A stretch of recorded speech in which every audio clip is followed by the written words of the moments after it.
Lisons dans le livre de l'Exode, au chapitre 15, versets 1 à 21, page 71 des Bibles d'Église. Exode chapitre 15, versets 1 à 21. Alors Moïse et les Israélites chantèrent ce cantique à l'Éternel. Ils dirent : Je chanterai à l'Éternel, car il a montré sa souveraineté. Il a jeté dans la mer le cheval et son cavalier. L'Éternel est ma force et l'objet de mes cantiques. Il est devenu mon salut. Il est mon Dieu, je veux lui rendre hommage. Il est le Dieu de mon Père, je l'exalterai. L'Éternel est un guerrier, l'Éternel est son nom. Il a précipité dans la mer les chars du Pharaon et son armée. Ses équipages d'élite ont été submergés par la mer des joncs. Les flots les ont couverts. Ils sont descendus dans les profondeurs comme une pierre. Ta droite, ô Éternel, est magnifiée par sa vigueur. Ta droite, ô Éternel, a écrasé l'ennemi. Par la grandeur de ta majesté, tu renverses ceux qui se dressent contre toi. Tu déchaînes l'ardeur de ta colère. Elle les dévore comme du chaume. Au souffle de tes narines, les eaux se sont amoncelées. Les courants se sont dressés comme une masse. Les flots se sont durcis au cœur de la mer. L'ennemi disait : Je poursuivrai, j'atteindrai, je partagerai le butin, je m'en repèterai, je tirerai l'épée, ma main s'en emparera. Tu as soufflé de ton haleine, la mer les a couverts. Ils se sont enfoncés comme du plomb dans des eaux puissantes. Qui est comme toi parmi les dieux, ô Éternel ? Qui est comme toi, magnifique en sainteté, redoutable et digne de louange, opérant des miracles. Tu as étendu ta droite, la terre les a engloutis. Par ta bienveillance, tu as conduit ce peuple que tu as racheté. Par ta puissance, tu le diriges vers ta demeure sainte. Les peuples l'ont appris et ils tremblent. Les douleurs saisissent les habitants de la Philistie. Les commandants d'Édom s'épouvantent. Un frémissement saisit les guerriers de Moab. Tous les habitants de Canaan défaillent. La terreur et la peur tomberont sur eux. Par la grandeur de ton bras, ils deviendront muets comme une pierre, jusqu'à ce que ton peuple, ô Éternel, ait passé, jusqu'à ce qu'il ait passé, le peuple que tu as acquis. Tu les amèneras et tu les implanteras sur la montagne de ton héritage, au lieu que tu as préparé pour ta résidence, ô Éternel. Au sanctuaire, Seigneur, que tes mains ont établi. L'Éternel régnera éternellement et à toujours. Car les chevaux du Pharaon, avec ses chars et ses cavaliers, sont entrés dans la mer, et l'Éternel a ramené sur eux les eaux de la mer. Mais les Israélites ont marché à pied sec au milieu de la mer. Myriam, la prophétesse, sœur d'Aaron, prit à la main le tambourin, et toutes les femmes sortirent à sa suite avec des tambourins et des danses. Myriam leur répondait : Chantez à l'Éternel, car il a montré sa souveraineté. Il a jeté dans la mer le cheval et son cavalier. Bonjour à tous. Quel plaisir de pouvoir méditer ensemble sur ce texte ce matin. Je vous propose, pour commencer, qu'on prie. Seigneur, on se réjouit que ce texte si ancien nous soit parvenu aujourd'hui. Je prie que tu éclaires notre intelligence et nos cœurs alors qu'on s'apprête à le méditer. Et merci pour l'opportunité d'apprendre à mieux te connaître. En ton nom Jésus. Amen. Amen. On a déjà parcouru pas mal de choses dans cette série sur l'Exode, n'est-ce pas ? Le décès de Joseph au chapitre 1 paraît déjà assez loin. On a vu comment les Israélites ont souffert sous l'emprise du Pharaon. On a vu comment Dieu a suscité la libération des Israélites de leur esclavage en Égypte. Et puis la semaine dernière, on a vu le point culminant de toute cette histoire, le jugement final de Pharaon et de son armée, et le salut miraculeux des Israélites, avec Dieu qui ouvre une voie pour eux de traverser la mer des joncs. Peut-être que vous aussi, vous êtes comme moi un peu éblouis par l'immensité de ce qu'on a déjà lu. Surtout en comparaison avec la banalité du quotidien. C'est comme si notre environnement est construit pour qu'on oublie même de penser à Dieu, pour qu'on ait à éviter de réfléchir à ce que ces textes, à ce que la Bible peut bien vouloir nous dire. Je pense qu'on sait tous un peu à quoi cela ressemble. Moi, le premier, j'ai tendance à donner beaucoup trop d'importance à ma réussite professionnelle au détriment du reste, ou encore à être tunnelisé dans les réseaux sociaux ou dans une série d'échecs dans les échecs en ligne. Quelque part, le message subliminal qu'on reçoit, c'est que c'est tellement plus facile de faire autre chose. Alors on se perd dans le travail, on se perd dans les écrans, alors on sort pour oublier, alors on danse. Parfois, souvent peut-être, on évite de réfléchir aux questions vraiment importantes. C.S. Lewis, dans The Screwtape Letters, imagine qu'une des meilleures stratégies du diable pour nous égarer, c'est la distraction perpétuelle. Donc prenons le temps de méditer ce texte ensemble ce matin. Gardons nos Bibles ouvertes.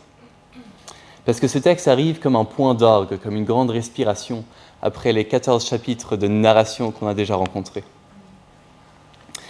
Là, on a le plaisir de lire un poème, un psaume. Et pourquoi est-ce qu'on change tout à coup de genre littéraire ? Alors les Israélites ont été exilés en Égypte pendant plus de 400 ans. Ils ont vécu l'esclavage, ils ont survécu à la politique meurtrière du pharaon qui consistait à tuer tous leurs garçons nouveau-nés. Et c'est pour ça qu'on comprend que leur réaction ne peut qu'être effusive. Comme lorsqu'on entend les supporters d'une équipe de foot crier « Ouais !» quand leur équipe marque un but. Israël chante l'Éternel qui s'est révélé par son œuvre afin de les conduire par la rédemption à sa présence. Le chant est un véhicule si bon pour se rappeler de celui qui importe vraiment. Je vous propose pour commencer qu'on regarde les 12 premiers versets pour voir la révélation de Dieu à son peuple. Déjà, le dernier verset du chapitre précédent, Israël vit par quelle main puissante l'Éternel avait agi contre les Égyptiens. Le peuple craignit l'Éternel, ils crurent en l'Éternel et en Moïse, son serviteur. Alors ce verset dit que les Israélites crurent, mais ce chant, il nous le montre.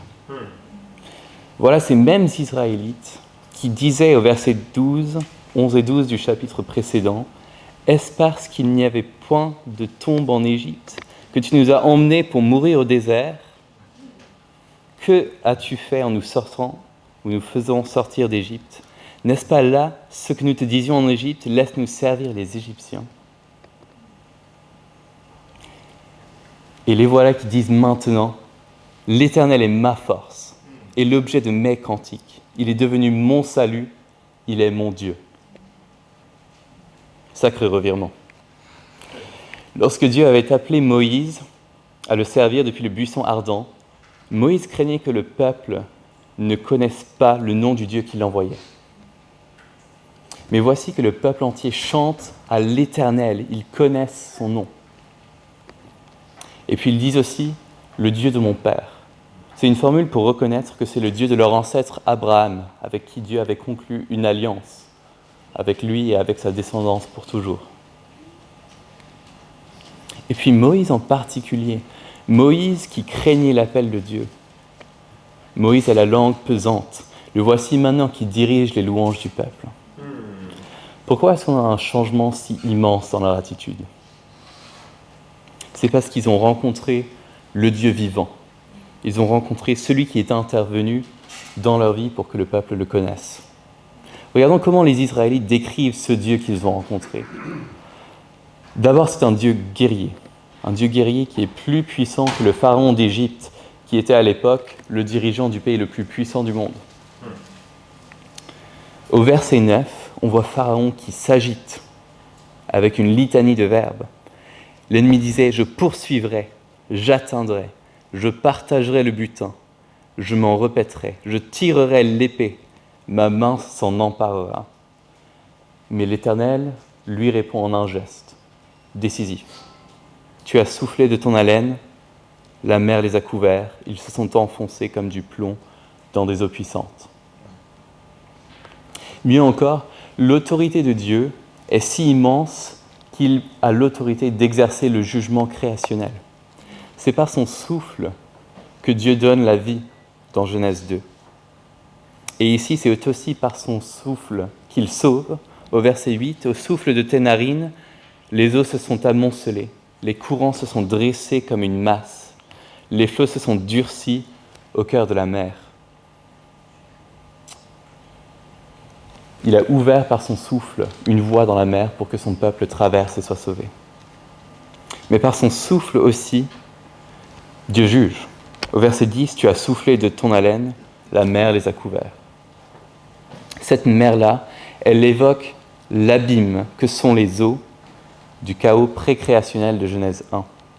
C'est à ce jugement-là que Dieu a autorité de livrer les Égyptiens.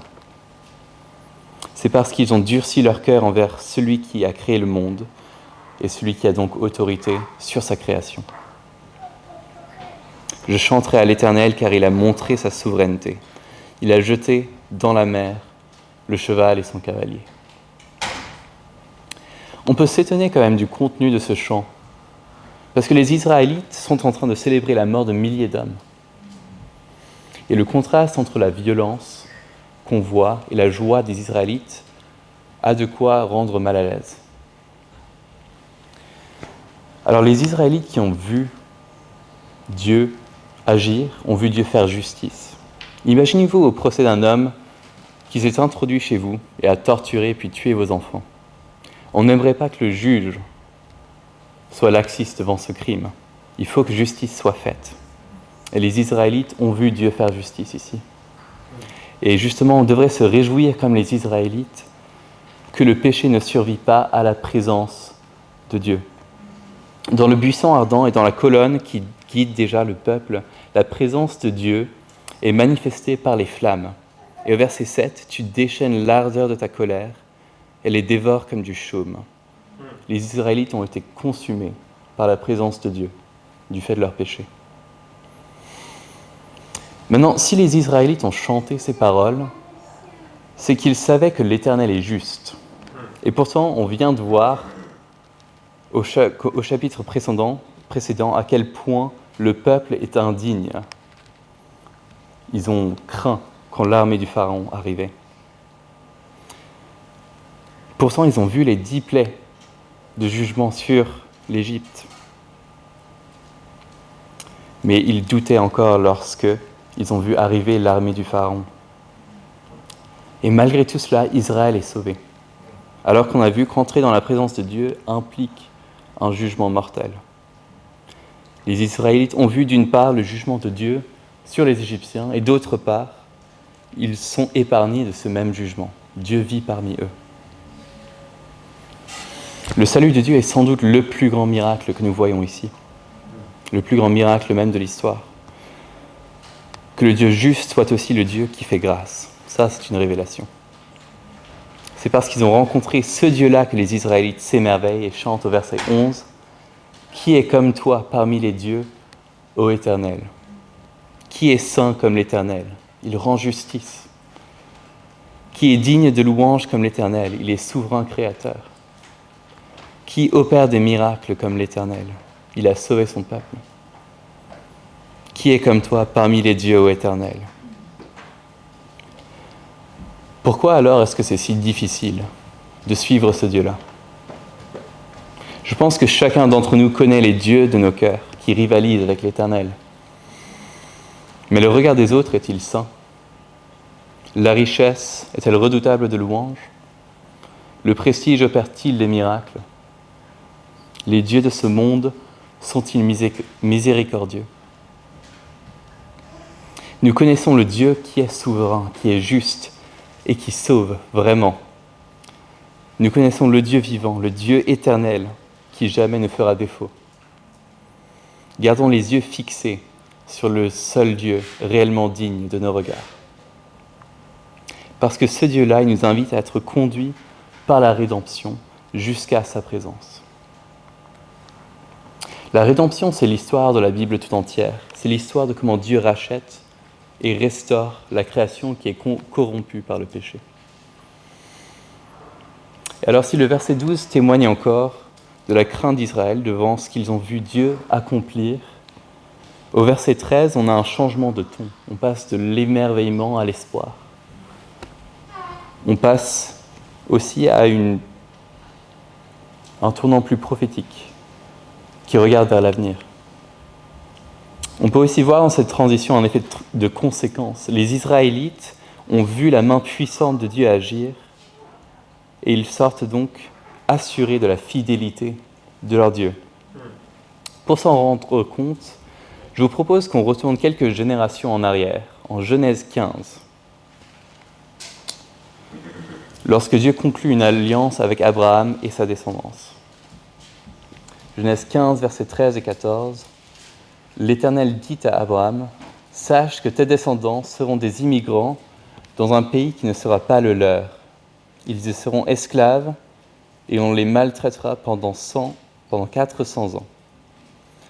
Mais je jugerai la nation dont ils auront été les esclaves et ils sortiront ensuite avec de grands biens. » C'est pas incroyable comment Dieu préparait déjà l'Exode des centaines d'années auparavant? Tous les Israélites auraient grandi dans une culture baignée de cette histoire, un peu loufoque de comment Dieu s'est révélé à leur ancêtre et a conclu une alliance avec lui. Et après 400 ans en Égypte, on peut imaginer combien la lassitude de la souffrance pouvait peser sur leur espérance. Imaginez les discussions lors des dîners de famille. La grand-mère qui commence à raconter une histoire sur les voyages d'Abraham, les 3 petites filles qui écoutent attentivement, le père qui ne veut plus en entendre parler, parce que les Égyptiens ont tué ses 2 jeunes fils. L'oncle qui hoche discrètement la tête, parce qu'il va offrir, dans tous les cas, un petit sacrifice au dieu égyptien Hapi, pour s'assurer que ses champs soient irrigués par la prochaine crue du Nil. Mais quand, au verset 19, les chevaux du Pharaon, avec ses chars et ses cavaliers, sont entrés dans la mer, et l'Éternel a ramené sur eux les eaux de la mer, mais les Israélites ont marché à pied sec au milieu de la mer. À ce moment-là, les Israélites ne pouvaient plus douter de l'alliance conclue entre Dieu et Abraham, ne pouvaient plus douter que cette alliance les concernait aussi. Ils ne pouvaient plus douter alors de la fidélité de leur Dieu. Et c'est pour ça que le cantique n'est pas seulement rétrospectif. Leur confiance en Dieu, elle déborde vers l'avenir. Les Israélites ont l'espoir et ils ont l'assurance même que Dieu les conduit vers sa demeure sainte, versets 17 et 18. Tu les amèneras et tu les implanteras sur la montagne de ton héritage, au lieu que tu as préparé pour ta résidence, ô Éternel. Au sanctuaire, Seigneur, que tes mains ont établi, l'Éternel régnera éternellement et à toujours. La libération des Israélites, ce n'est pas seulement une libération de l'esclavage, c'est surtout une invitation à venir demeurer auprès de l'Éternel qu'ils ont déjà rencontré. Moïse et le peuple prophétisent ici qu'ils n'ont pas fini de connaître Dieu. Justement, ils ont confiance que Dieu va continuer de se révéler à eux.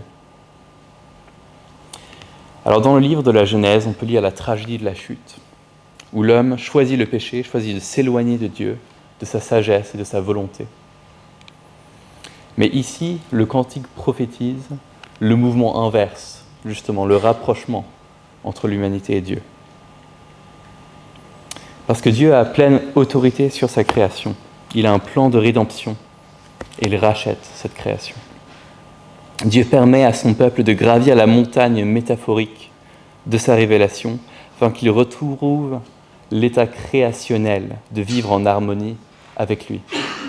Et lorsqu'on lit la suite, les chapitres suivants d'Exode, le livre de Nombres, Juges, etc., on voit que Dieu a utilisé des montagnes physiques pour continuer de se révéler à son peuple.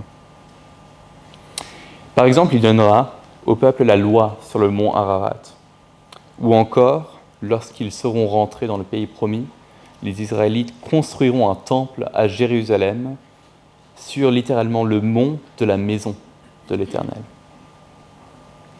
Mais dans ce temple, il y avait un épais rideau qui séparait le peuple de la présence de Dieu. Et peut-être que les versets 14 à 16 peuvent nous donner un indice sur pourquoi. Ces versets-là, ils contiennent une prophétie qui est bien plus sombre. À partir du verset 14, les peuples l'ont appris et ils tremblent. Les douleurs saisissent les habitants de la Philistie. Les commandements d'Édom s'épouvantent. Un frémissement saisit les guerriers de Moab. Tous les habitants de Canaan défaillent. La terreur et la peur tomberont sur eux. Par la grandeur de ton bras, ils deviendront muets comme une pierre. On commence à voir un motif qui s'installe, non ? On a vu comment les Égyptiens ont dû être jugés afin qu'Israël soit libéré de l'esclavage. Et maintenant, les peuples de Canaan doivent aussi être jugés pour leur déchéance afin que le peuple soit installé dans la terre promise. Et à ce stade, on doit se rendre compte que face à la sainteté de Dieu, puisqu'un jugement est nécessaire, un autre jugement doit aussi s'opérer. Le rideau du temple devait exister parce que le problème à la source devait encore être jugé. Le problème fondamental depuis la Genèse, c'est le péché. C'est cet abîme-là, c'est ce rideau-là qui nous sépare réellement de Dieu. Et c'est pour ça que c'est un miracle que dans ce contexte-là, dans un monde encore plein de péchés, Dieu soit venu parmi les hommes en la personne de Jésus. C'est en Jésus que nous avons la révélation la plus brillante du caractère de Dieu. Car pour accomplir la rédemption, il faut que Dieu juge le péché. Et c'est exactement ce que Jésus est venu faire sur terre. Jésus a pris sur lui-même le jugement qui nous était dû, c'est-à-dire la mort, pour que nous ayons la porte ouverte au sanctuaire de Dieu. C'est ça le sens du voile déchiré à la mort de Jésus. Lorsque Jésus est mort à la croix, le voile du temple s'est fendu en deux, comme la mer que les Israélites ont traversée. Et depuis ce moment, et depuis la Pentecôte, quand l'Esprit de Dieu est descendu sur les croyants, la présence de Dieu, elle vit en chacun. Son Esprit vit en tous ceux qui croient en lui et qui reçoivent le pardon des péchés. Qui est comme toi parmi les dieux, ô Éternel? On a en Jésus la plus belle expression du caractère de Dieu qui soit. Le Dieu guerrier, puissant, saint, certes, mais c'est surtout le Dieu de miséricorde qui est mort pour nous racheter de notre jugement. L'œuvre du salut est en soi l'acte suprême de révélation divine. On peut lire au verset 16 ici, « 2 fois que le peuple passe ». C'est un peu curieux comme formulation, mais ça existe à plusieurs reprises dans la Bible. Et c'est une formule qui indique la révélation. Et puis on comprend assez intuitivement. Ici en France, par exemple, on a le défilé du 14 juillet, où les militaires passent devant le président pour révéler la splendeur et la force militaire de la France. Mais contrairement au défilé militaire, le cortège qui passe ici, c'est le peuple de Dieu qui révèle non pas sa propre force, mais la force du Dieu qui les a sauvés, qui a tout accompli pour eux. Alors la génération de Moïse a vu l'accomplissement d'une promesse faite à Abraham. Et il y a beaucoup, beaucoup plus de promesses qui sont faites dans l'Ancien Testament et d'éléments qui pointent justement vers le Christ. Par exemple, toute la symbolique autour de l'agneau qu'on a déjà vu lors des prédications passées qui pointent vers l'agneau de Dieu qui est venu donner son sang pour nous. Et si les Israélites ont cru en voyant Dieu à l'œuvre pour la promesse particulière qui les concernait, alors on doit se rendre compte qu'il y a un choix devant nous, étant donné le poids immense de la Bible, le poids immense de toutes les promesses qui sont accomplies en Jésus dans la Bible. Si vous n'avez pas encore fait ce choix, il n'y a pas de meilleur moment qu'aujourd'hui pour le faire, pour s'attacher à l'assurance que Dieu conduit la rédemption, que Dieu conduit l'achat de sa création. Parce que chaque jour qu'on a le privilège de vivre, c'est un jour supplémentaire où les flots sont ouverts On a l'occasion de traverser à l'autre rive. Et on a l'occasion de rejoindre le cortège des sauvés et d'entrer dans la présence du Dieu vivant. Alors bien sûr, les premiers concernés par ce cantique, c'était ceux qui l'ont chanté, la génération de Moïse. Mais si l'auteur nous a rapporté ce psaume, c'est qu'il souhaitait que chaque génération suivante puisse aussi se souvenir de l'œuvre de Dieu, afin d'être assuré que Dieu conduit son peuple, à la rédemption, à le connaître. Regardons à Myriam, à l'apogée de l'euphorie de la scène, au verset 20, avec les tambourins et les danses. Verset 21, Myriam leur répondait « Chantez à l'Éternel, car il a montré sa souveraineté, il a jeté dans la mer le cheval et son cavalier. » On voit qu'elle répète la toute première phrase du chant, c'est comme un refrain qui revient encore et encore, comme une liturgie, que nous pouvons répéter nous aussi. Et puis, il y a quand même un petit changement dans ce qu'elle dit. Au lieu de « je chante », ici c'est « chanter à l'Éternel », comme pour nous inviter, comme pour inviter tous ses lecteurs à chanter à notre tour aussi.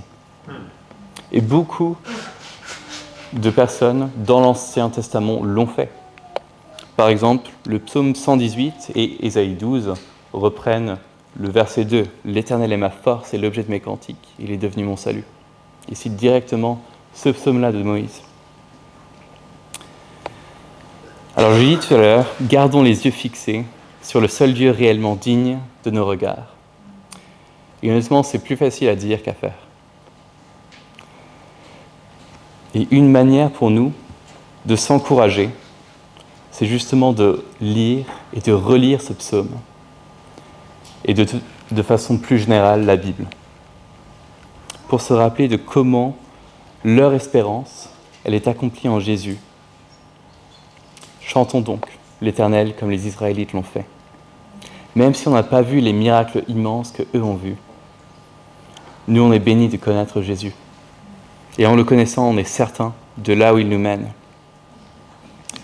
Et ne négligeons pas aussi combien il est bon d'être conduit par Jésus. Et aussi combien notre monde a aussi besoin d'entendre ce message.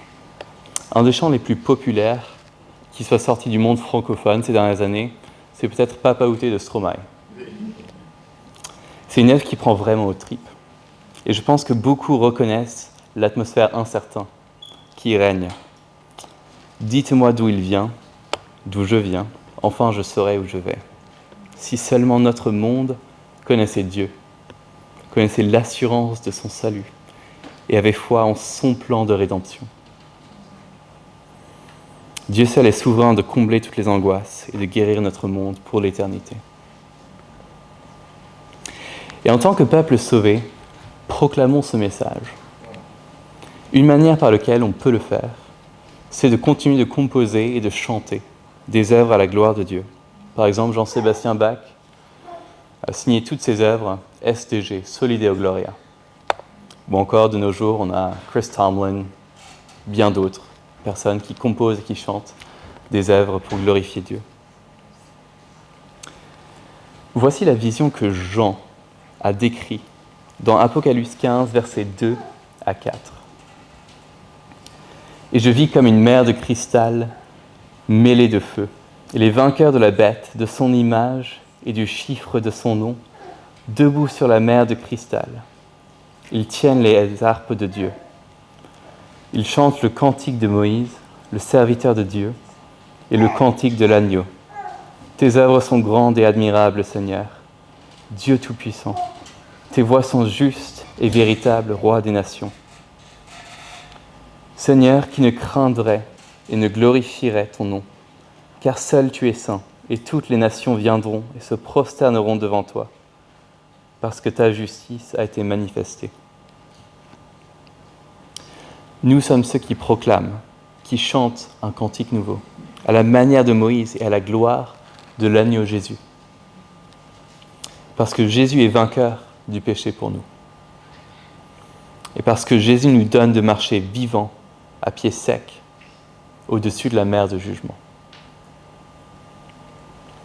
Donc savourons notre rôle de chanter cette gloire-là, de chanter comment Christ est au centre de l'histoire, de chanter comment on est assuré que Dieu mènera son cortège de sauvés à bon port. Jésus est notre force et notre chant, il est devenu notre salut. Je vous invite à prier.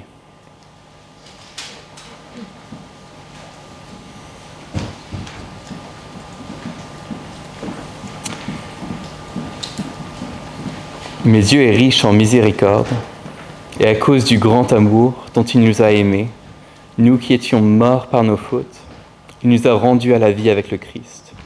C'est par grâce que vous êtes sauvés. Il nous a ressuscités ensemble et fait asseoir ensemble dans les lieux célestes en Jésus-Christ, afin de montrer dans les siècles à venir la richesse surabondante de sa grâce, par sa bonté envers nous, en Christ Jésus. Seigneur, que ton plan de rédemption est magnifique. Quel privilège de te connaître. Seigneur, permets-nous de te chanter, permets-nous de te glorifier tous les jours de nos vies. Amen.